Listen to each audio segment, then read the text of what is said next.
Maintenant pour le savoir. Des premiers résultats nous sont parvenus à l'heure qu'il est.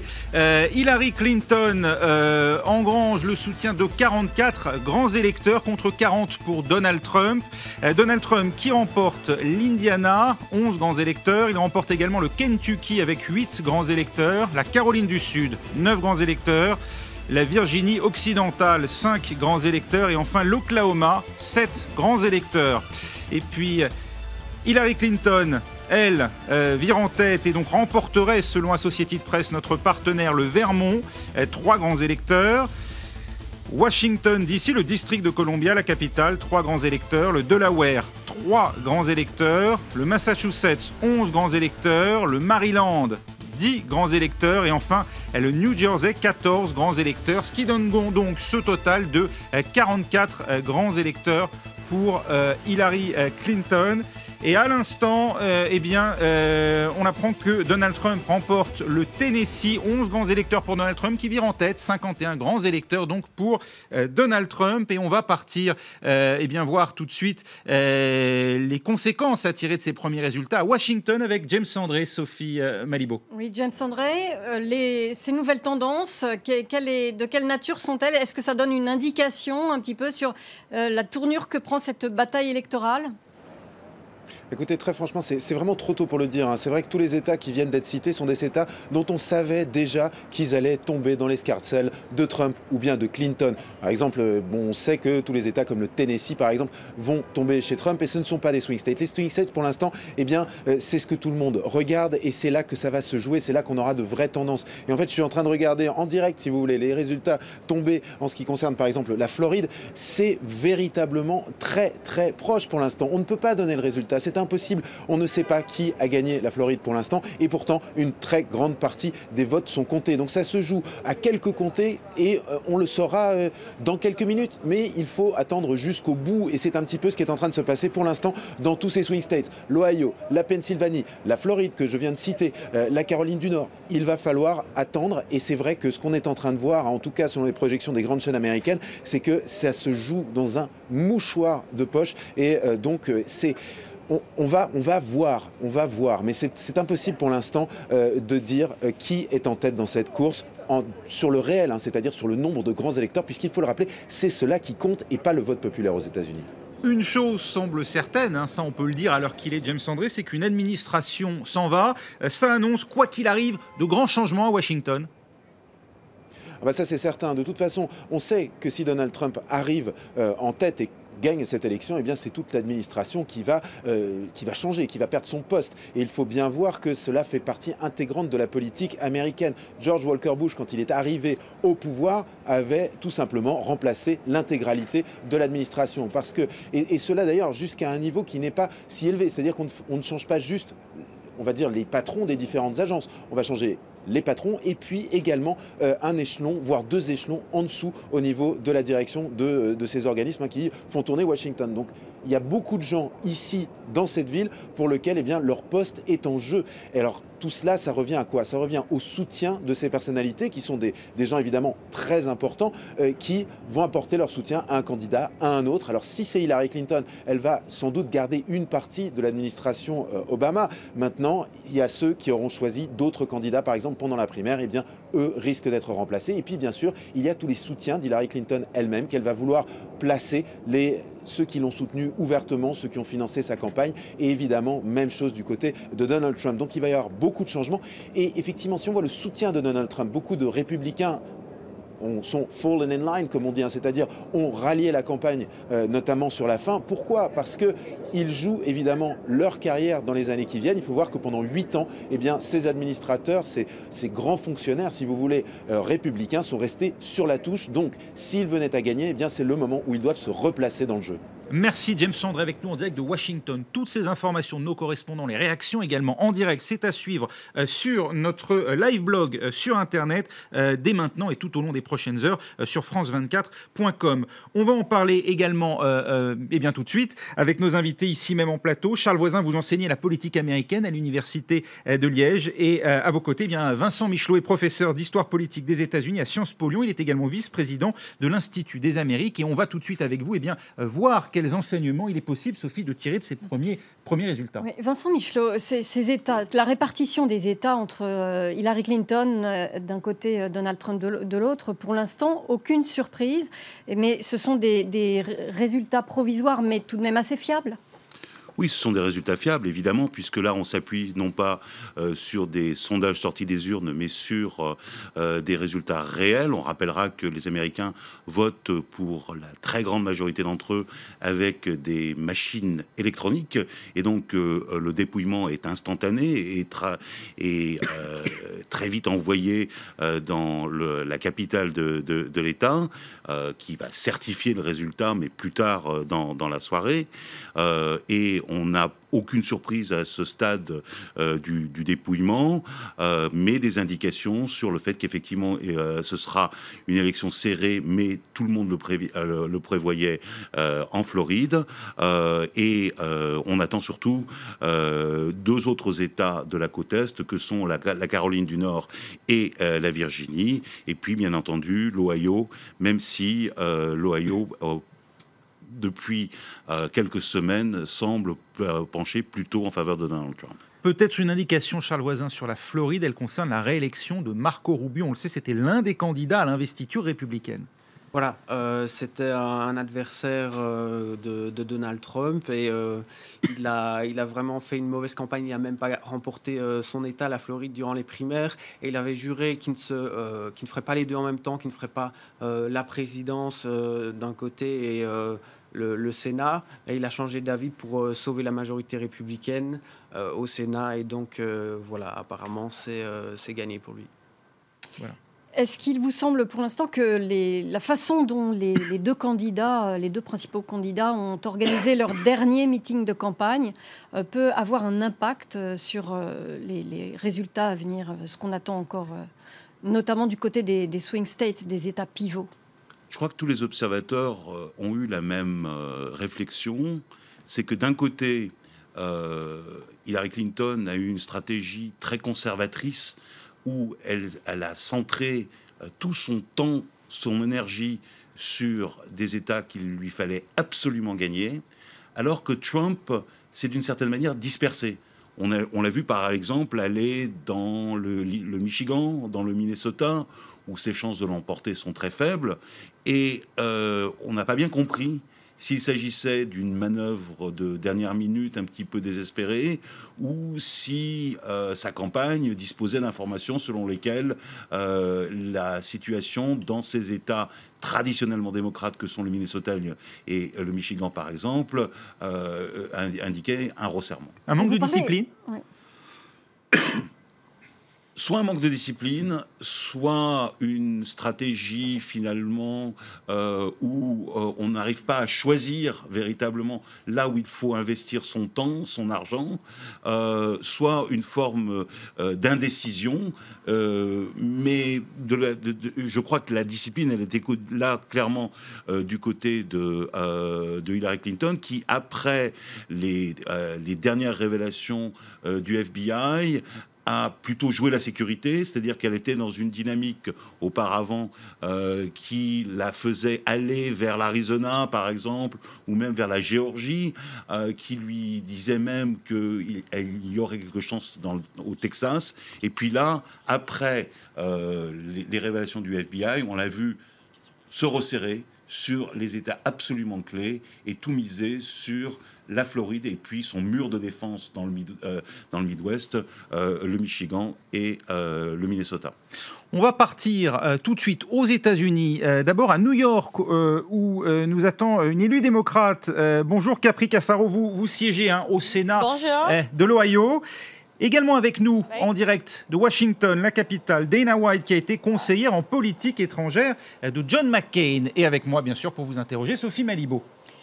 Capri Cafaro, bonjour. Dites-nous... Oui, bonjour, ça va bien? Ça va... Ce soir. Merci. Dites-nous, à l'heure qu'il est, dans quel état d'esprit est-ce que vous vous trouvez? Est-ce que vous êtes confiante pour votre candidate? Oui, je pense que maintenant, c'est vraiment à peu près. Il y a beaucoup d'États qui, le vote est vraiment à peu près. Maintenant, nous attendons, par exemple, pour mon État en Ohio, à Floride, à Caroline du Nord Et ça, c'est des États qui sont vraiment importants ce soir pour les gens qui gagnaient pour les présidents aux États-Unis. L'Ohio, dont vous êtes sénatrice, Capri Cafaro, on parle tout de même d'une légère avance dans les sondages de Donald Trump. Comment est-ce que vous réagissez à ce type d'informations? Qu'est-ce que ça exprime pour vous? Pour M. Trump ce soir? Oui. Les sondages, les derniers sondages. C'est un peu difficile d'écouter parce qu'il est bouchon là-bas. Mais pour M. Trump, c'est un peu dur de gagner ce soir parce que des États qui est vraiment important, comme j'ai dit, je pense que Mme Clinton, qui gagnait, par exemple, des femmes, des gens qui latino-hispaniques, des gens qui des Américains africains. Et c'est des gens qui, c'est vraiment important de gagner les Maisons Blanches. Mais aussi, il y a des différences. L'État, par exemple, mon État, en Ohio, c'est vraiment important pour des élections pour les Maisons Blanches. Mais cette année, c'est un peu différent parce que des gens qui ont changé. C'est plus blanche, des gens qui sont plus blanches, c'est des gens qui n'ont pas des universités, par exemple. Et c'est donc des États qui sont importants, c'est changer. Et ça, c'est la raison que je pense que ce soir, maintenant, Mme Clinton, c'est peut-être gagné, mais c'est à peu près, c'est un peu tôt pour ce soir. Dana White, avec nous également en direct de Washington, D.C. Je rappelle que vous avez été conseillère en politique étrangère de John McCain. John McCain qui avait échoué face à Barack Obama en 2008. Quel est, d'après vous, le chemin vers une possible victoire à la Maison-Blanche ce soir pour Donald Trump? On sait que c'est un chemin étroit. Maintenant, il doit gagner la Floride. C'est absolument. Sans la Floride, c'est impossible pour lui. Mais je pense que ce soir, il peut remporter Ohio et possible faire la Virginie. C'est très intéressant parce que maintenant, c'est très proche pour lui. C'est quelle surprise. Quelle surprise. Vous dites qu'il doit gagner la Floride. Est-ce que ce qu'on annonce là, la réélection de Marco Rubio au poste de sénateur est de bon augure? Oui. Est-ce que c'est un élément encourageant pour une éventuelle victoire du candidat républicain à la présidentielle, Donald Trump? Oui, mais c'est maintenant, en Floride, c'est le nord de Floride et beaucoup d'anciens combattants. C'est très conservatif.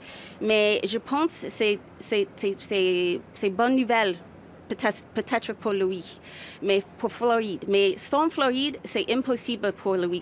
Peut-être il peut gagner la Pennsylvanie, mais je ne sais pas. Mais pas certain. Est-ce que, Dana White, est-ce que l'un des plus gros écueils pour Donald Trump aujourd'hui, ça n'est pas cet électorat hispanique qu'il a franchement maltraité dès le début de sa campagne, avec des propos vraiment des déclarations très dures, avec cette idée d'un mur à construire à la frontière du Mexique? Est-ce que ça n'est pas ça qui risque vraiment de le priver de sa victoire aujourd'hui? Oui, mais les Hispaniques ne sont pas la même chose. Mais en Floride, les Cubans votent toujours pour les républicains. Mais les Hispaniques, plus en plus, votent pour les démocrates. Mais en Floride, c'est très différent. Il y a beaucoup de Cubains en Floride. Mais c'est peut-être qu'il peut remporter en Floride. Et vous pensez que, Dana White, à l'échelle du pays, ce problème de sa façon d'aborder les hispaniques en général peut lui coûter? Est-ce que c'est ça le sujet du jour? C'est ça qui peut l'emmener vers la défaite? Oui, mais c'est un grand problème pour lui parce que maintenant, la plupart des Américains sont blanches, mais 70% maintenant, mais en 2012, c'est 72. alors c'est un problème plus en plus pour les républicains, c'est certain. Parce que Donald Trump a beaucoup, les hommes blancs soutenu Donald Trump. Mais plus en plus, il n'y a pas beaucoup les hommes blancs. Oui, Capri Cafaro qui est avec nous en direct de New York, élu démocrate, est-ce que, on l'a dit aussi, peut-être le handicap de Hillary Clinton, c'est à la fois de mobiliser chez les hommes blancs justement, et les hommes blancs sans diplôme, et puis également pour ceux qui s'étaient beaucoup mobilisés pour l'élection de Barack Obama, notamment au sein de la communauté afro-américaine qui avait beaucoup voté. Est-ce que là, vous pensez que Hillary Clinton a fait ce qu'il fallait ? Oui, je pense que c'est vraiment différent cette année parce que, par exemple, pendant 2012, par président Obama, des gens qui votaient, c'est vraiment différent qu'aujourd'hui. Il y a beaucoup des Américains africains. Par exemple, quand j'ai dit, il y a des gens aussi qui sont plus jeunes et des gens qui votaient. Cette année, c'est un peu différent par Mme Clinton.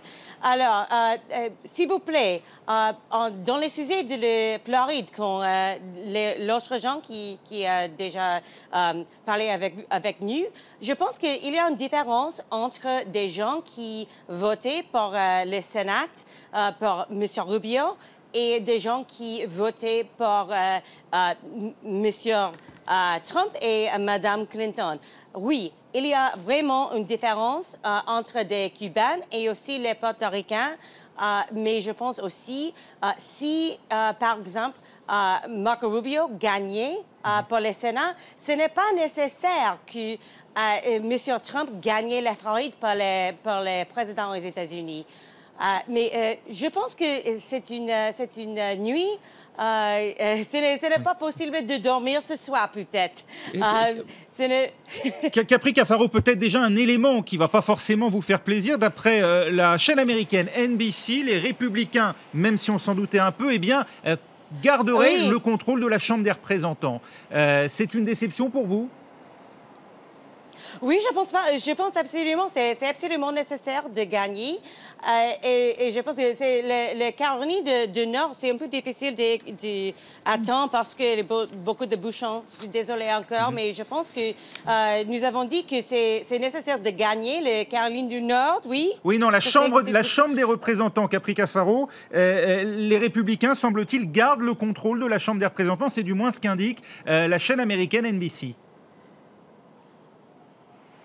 Oui, je pense que c'est nécessaire, oui. Oui, non, on parlait du contrôle de la Chambre des représentants. Je ne pense pas que ce soit véritablement votre avis, puisque la Chambre des représentants, bien sûr, on imagine que vous auriez souhaité en tout cas la gagner pour les démocrates. Sophie Malibaud. Oui. Vincent Michelot, vous vouliez réagir à cette... Oui, là encore, il fallait aux démocrates gagner 31 sièges à la Chambre des représentants pour regagner la majorité. On avait un maximum de 25 sièges qui étaient véritablement compétitifs, ce qui veut dire que l'hypothèse selon laquelle les démocrates regagnaient la majorité à la Chambre basse était fondée sur un véritable tsunami démocrate. Là, les premières indications sont que ce sera une élection sans doute très proche et très serrée. Et dans ce cas-là, il était strictement hors de question que les démocrates regagnent la majorité à la Chambre des représentants, qui n'est pas un enjeu ce soir. Le vrai enjeu ce soir, c'est effectivement le Sénat, après, bien évidemment, l'élection présidentielle. Le Sénat, pour lequel, Vincent Michelot, il est important pour les démocrates de gagner, de récupérer 4-5 sièges pour parvenir à un nouvel équilibre, voire dominer le Sénat. Il y a actuellement 46 démocrates et 54 républicains au Sénat. En cas d'égalité 50-50, c'est le vice-président des États-Unis qui préside le Sénat et qui donc départage. Et donc, dans l'hypothèse d'une présidence Clinton, on aurait un Sénat à majorité démocrate, quand bien même il serait à égalité numérique dans la Chambre haute. Mais c'est surtout un enjeu bien au-delà de gouvernance, puisque, à l'exception de 1968, lorsque Richard Nixon est élu pour la première fois sans obtenir la majorité pour son propre parti dans les 2 chambres du Congrès, on n'a jamais eu un président qui entre en fonction sans avoir le soutien de son propre parti dans les 2 chambres du Congrès. On salue au passage Capri Cafaro, avec qui nous étions en duplex de New York. On est également en duplex avec Dana White de Washington DC, qui a été conseillère politique étrangère de John McCain. Et justement, Dana White, vous savez que cette élection, elle est très suivie hors des États-Unis, avec, il faut le dire, un peu d'anxiété, notamment en Europe, s'agissant de la personne de Donald Trump. On s'interroge bien sûr sur son programme de politique étrangère. Est-ce qu'on a raison d'être inquiet? Je pense... il y a beaucoup de personnes qui connaissent les affaires étrangères, mais c'est un problème parce qu'il n'est pas une équipe solide, mais c'est certain. Hillary a une équipe très solide, elle est très expérience, c'est vrai, mais c'est difficile pour lui. Mais les Américains pense les affaires étrangères n'est pas très important pour beaucoup de personnes, mais c'est un problème. Mais Donald Trump, il n'a pas beaucoup d'expérience pour les affaires étrangères. C'est vrai. Oui, Dana White, je voulais vous demander justement, vous pensez que lui-même, tout particulièrement, déjà, c'est un domaine qui l'intéresse peut-être assez peu. Il a eu beaucoup de contradictions sur différents sujets. On n'a pas tellement de lisibilité sur ce que Donald Trump ferait en matière de politique étrangère. Mais maintenant, il est le leader de finalement. Mais c'est très important pour tous. Maintenant, il y a beaucoup de personnes qui sont en colère. Les hommes blancs sont très colères et les affaires étrangères ne sont pas très importantes pour les Américains. Mais c'est maintenant, la guerre en Irak, c'est mal pour beaucoup d'Américains. Mais je ne sais pas, mais il est très fort. Il parle très fort, mais il n'a pas une équipe solide. Maintenant, je ne sais pas qui annoncé pour ministère d'État. Je ne sais pas. Mais vous, peut-être. Personne ne connaît.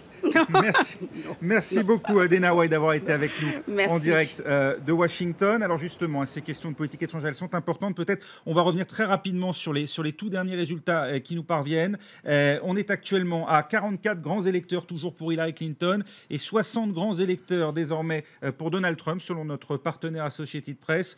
Donald Trump qui engrange donc les 9 grands électeurs de Caroline du Sud et qui atteint donc, et d'Alabama également, 9 grands électeurs en Alabama. Il atteint donc le total de 60 grands électeurs. Alors on évoquait les défis qui vont se poser aux futurs locataires de la Maison-Blanche en matière de politique étrangère. Et c'est vrai, les dossiers chauds ne manquent pas. Bref résumé. C'est l'invité surprise de la campagne. Vladimir Poutine a été omniprésent dans les débats ces derniers mois. Dédiabolisé par Donald Trump, accusé de tous les maux par Hillary Clinton, et notamment d'avoir fait pirater les emails de son directeur de campagne. Il est vraiment ce que l'on appelle un leader. Je pense que j'aurai une très très bonne relation avec Poutine et je pense que j'aurai une très très bonne relation avec la Russie. Il a tressé des louanges à l'homme fort de la Russie, Vladimir Poutine. Il a même franchi un cap ahurissant en suggérant qu'il préfère le président russe à notre président américain. C'est effrayant parce que cela laisse entendre qu'il laissera Poutine faire absolument tout ce qu'il veut. Les relations avec la Russie ont glissé vers un affrontement bloc contre bloc, notamment en Syrie, où les deux grandes puissances s'affrontent à distance et bombardent des cibles de plus en plus proches. Seul un dialogue américano-russe pourrait pourtant mettre fin à cette guerre. Si les relations sont difficiles avec Moscou, elles ne sont pas simples non plus avec la Chine.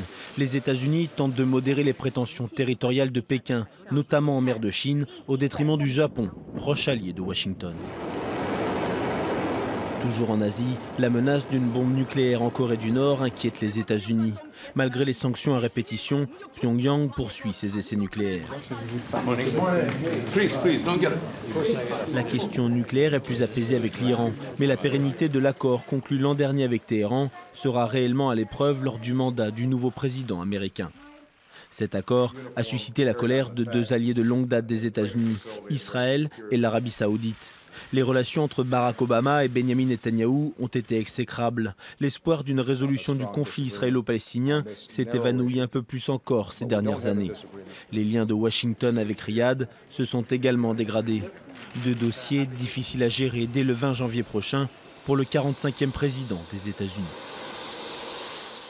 Et pour prendre en main désormais la destinée des États-Unis sur la scène internationale, eh bien, ce sera soit Hillary Clinton, soit Donald Trump. Écoutez en tout cas ce que Donald Trump pense, lui, de l'action d'Hillary Clinton, sa rivale en la matière. La politique étrangère d'Hillary a consisté à envahir la Libye, à déstabiliser l'Irak, à lancer l'organisation de l'État islamique et à jeter la Syrie dans le chaos. Elle est aussi responsable des migrations de masse. Tout cela cause de graves dégâts à travers le monde. Cela mène l'Iran vers la bombe atomique et lui permet en même temps d'être la puissance dominante du Moyen-Orient. Charles Voisin, alors l'intérêt des Américains pour la politique étrangère en période de campagne électorale, est-ce que ça joue d'une façon ou d'une autre? Alors, on n'a pas beaucoup parlé de la Syrie, on a un peu parlé de l'État islamique, mais surtout, étonnamment, de la guerre en Irak, où les républicains, avec la voix de Donald Trump, ont totalement tourné la page et dit que c'était une catastrophe, un désastre, comme dit Donald Trump. Il a un peu refait l'histoire.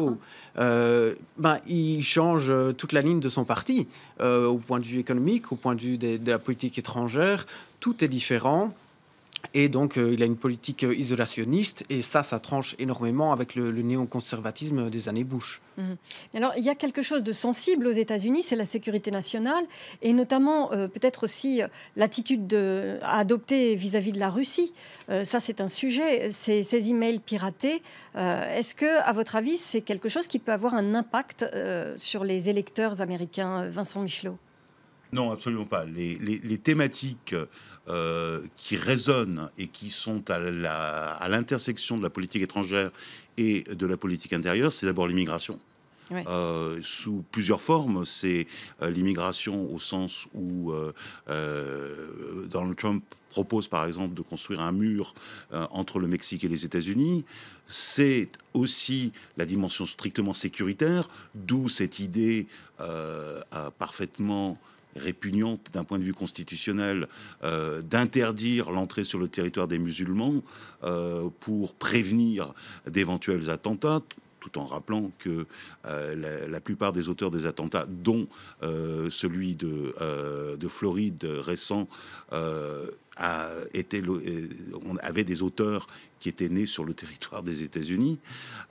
Et puis, il y a aussi dans la politique étrangère toute la dimension des traités commerciaux internationaux. Et là, effectivement, c'est de la politique étrangère. Lorsqu'on parle, par exemple, de la désindustrialisation des États-Unis, en particulier dans des États comme le Michigan, l'Ohio, l'Indiana, oui, on parle de politique étrangère, mais pour les conséquences directes, tangibles que les électeurs peuvent ressentir. Un mot pour vous dire que le Rhode Island et ses 4 grands électeurs vont à Hillary Clinton. Ce n'est pas une surprise.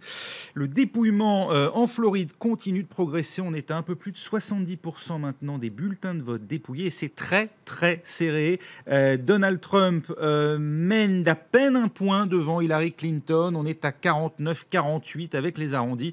Évidemment, il reste encore environ 30% des bulletins à dépouiller. On ira d'ailleurs dans un instant en Floride.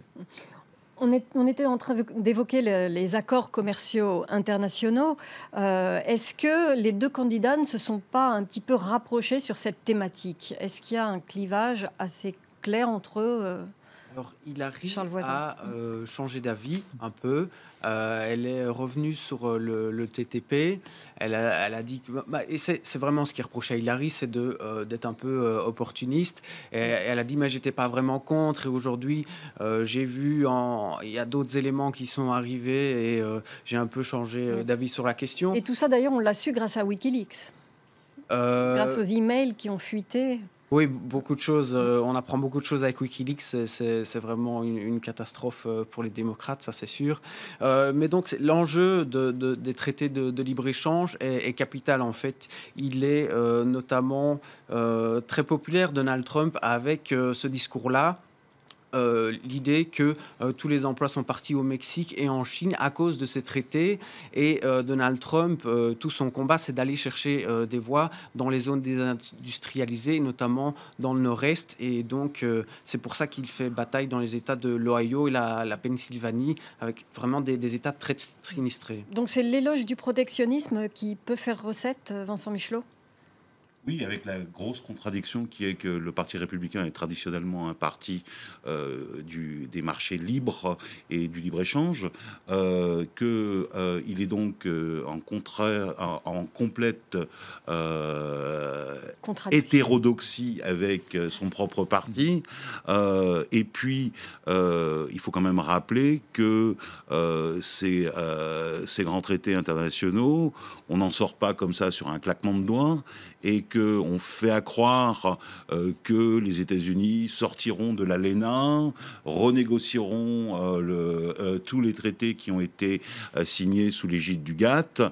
Et en même temps, il faut attendre.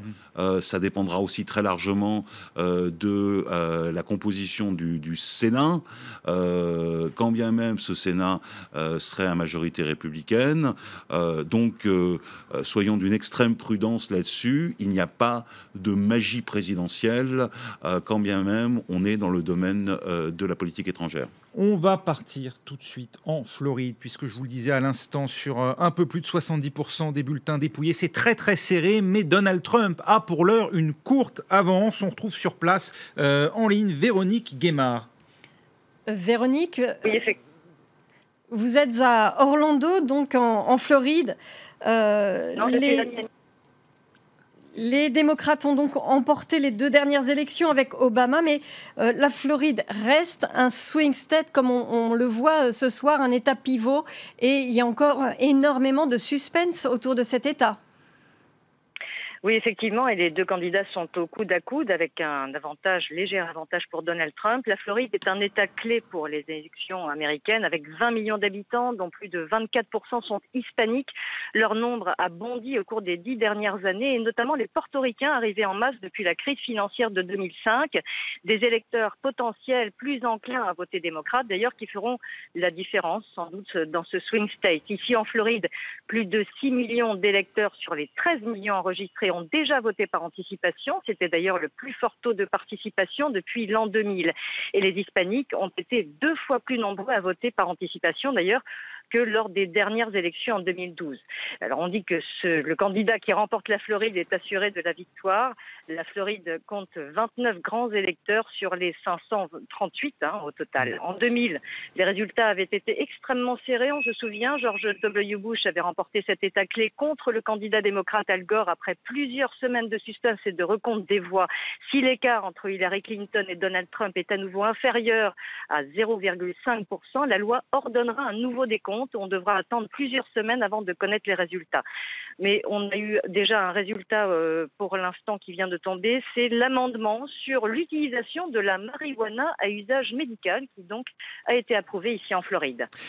Symbole du vote hispanique, mais du vote même cubain, c'est Marco Rubio, lui-même fils d'immigrants cubains, et dont on a appris qu'il était réélu à ce siège de sénateur. Il s'exprime d'ailleurs à l'instant, on va peut-être le voir, voilà, en image. Marco Rubio, donc, qui conserve son poste de sénateur. On sait que c'était l'un des postes, en tout cas, l'un des points chauds qui allait être regardé ce soir. Est-ce que ça peut donner, Véronique, une indication sur la tendance plus générale du vote pour la présidentielle ce soir des Floridiens ?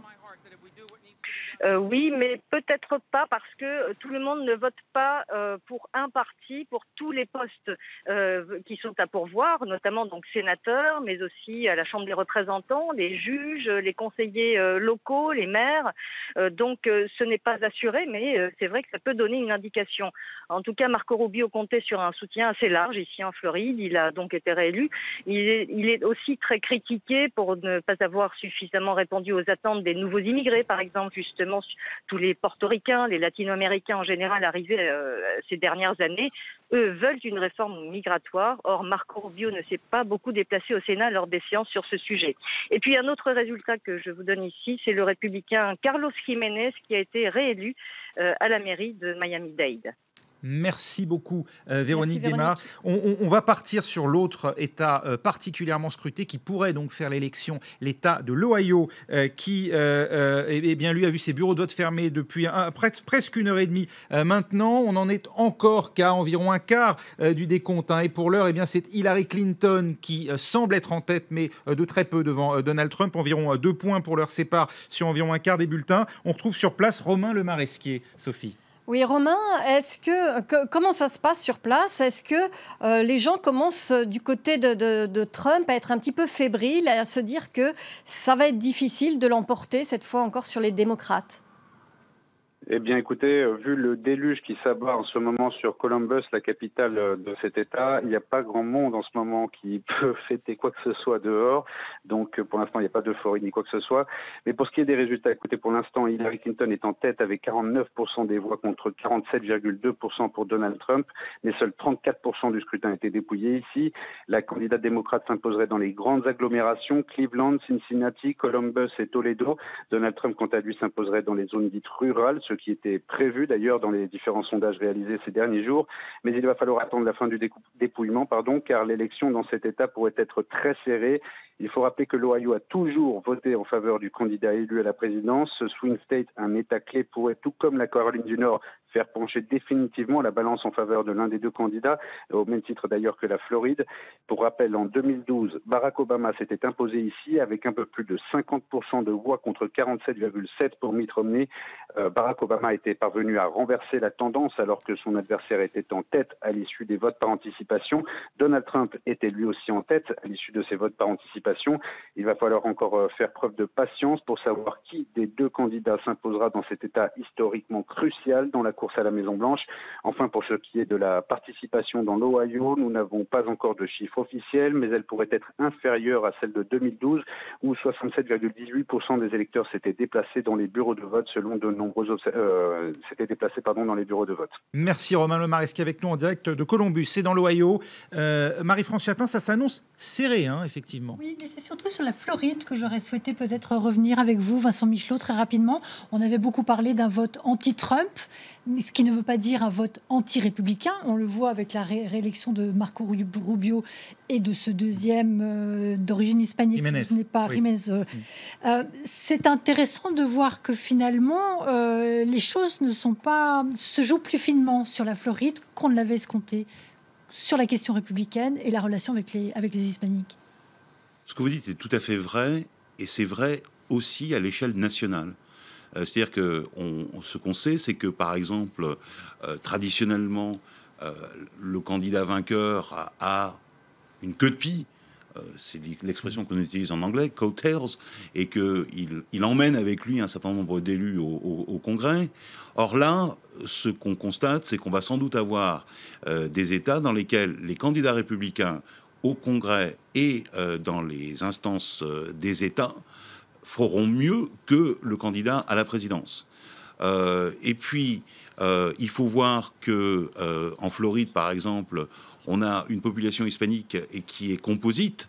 Et on parlait tout à l'heure des Cubains, mais il y a aussi effectivement les Portoricains et puis d'autres latinos qui sont originaires d'Amérique centrale en général, mais même d'Amérique latine. Et par exemple, le vote cubain a beaucoup évolué sur les 20 dernières années. On a longtemps dit, par exemple, qu'un président des États-Unis ne pourrait jamais normaliser la relation avec Cuba simplement à cause du vote cubain en Floride et que ce serait une forme de suicide électoral. On a vu ce qu'a fait Barack Obama en décembre 2014. Et là, tout simplement parce que aujourd'hui, le vote cubain est très différent de ce à quoi il ressemblait il y a une génération. Donc, il y a une très grande fluidité, il y a des évolutions très fortes dans le corps électoral. Il y a aussi un déplacement du corps électoral vers une partie plus faible des Blancs. Et donc, des États comme l'Ohio ne jouent plus le même rôle dans cette élection qu'ils l'ont traditionnellement joué. Et on voit plutôt comme grands indicateurs des États comme la Virginie ou la Caroline du Nord. Une annonce résultat, le Mississippi sans surprise, et ces 6 grands électeurs qui vont à Donald Trump, qui prend donc une nette avance, 66 grands électeurs à 48 pour Hillary Clinton. Si on regarde plus généralement ce qui se passe en Floride et en Ohio, où c'est quand même très serré, Vincent Michelot nous avait annoncé ces 2-3 derniers jours qu'Hillary Clinton reprenait peut-être le large dans les sondages, en tout cas avec 2-3 points d'avance en moyenne sur les sondages nationaux. Ça semble quand même peut-être plus serré que ce qu'on aurait pu croire, hein. Oui, mais d'abord 2-3 points, c'est vraiment dans la marge d'erreur des sondages. On a tous constaté l'extrême difficulté, non pas à savoir pour qui les gens allaient voter, si effectivement ils allaient se déplacer, mais si, oui ou non, ils allaient voter. Et ce qu'on a entendu, notamment sur la participation dans l'Ohio, qui sera en baisse par rapport à 2012, nous laisse penser que ce sera sur les mobilisations, et pas sur la mobilisation en général, mais sur la mobilisation de certains segments très précis de l'électorat. Et là encore, on peut très bien avoir un candidat en tête au niveau national, de 2 ou 3 points, qui va perdre. Et ce qu'on avait vu en 2000. Ce qu'on avait vu en 2000. Et on peut même avoir, ce soir, un scénario dans lequel Donald Trump perdrait dans les suffrages populaires et l'emporterait dans le collège électoral. Vincent Michelot, ce qu'on a vu aussi avec Donald Trump, c'est qu'il a cassé les codes de la campagne électorale. Il a bouleversé beaucoup de choses au sein du Parti républicain. Est-ce qu'il vous semble qu'il est, à l'heure actuelle, est-ce qu'on peut dire qu'il pourrait aussi modifier, bouleverser un peu la carte électorale, ou est-ce qu'il est trop tôt pour le dire? Je crois qu'il faut éviter, surtout à ce stade, de tirer toute conclusion sur le fait qu'il y aurait un avant Donald Trump et un après Donald Trump. C'est une élection qui est tout à fait exceptionnelle de par la personnalité du candidat républicain, mais pour autant, cette carte électorale, elle évolue de manière très très lente, et ce qu'on sait, c'est qu'il y aura très probablement, quoi qu'il arrive, une crise au Parti républicain pendant l'année 2017. Si effectivement Hillary Clinton devait perdre cette élection, il y aurait une crise majeure à l'intérieur du Parti démocrate aussi. Mais au-delà, la carte électorale finalement évolue très peu rapidement. Merci beaucoup Vincent Michelot, merci également à Charles Voisin. Voilà ce qu'on peut dire à l'heure qu'il est, c'est que sans doute les Républicains conservent la Chambre des représentants. C'est très indécis en revanche pour la course pour la présidence. On va en reparler dans un instant. Merci Sophie Malibaud, merci également à Marie-France Chatin. Voilà, cette émission commune aux rédactions de France 24 et des RFI s'achève, mais bien entendu, vous pourrez continuer à suivre l'évolution de cette soirée sur nos 2 antennes, Sophie. Tout à fait, des reportages encore à venir et des analyses sur l'antenne de RFI également. Et sur le live blogging france24.com. Restez avec nous, on se retrouve dans un instant.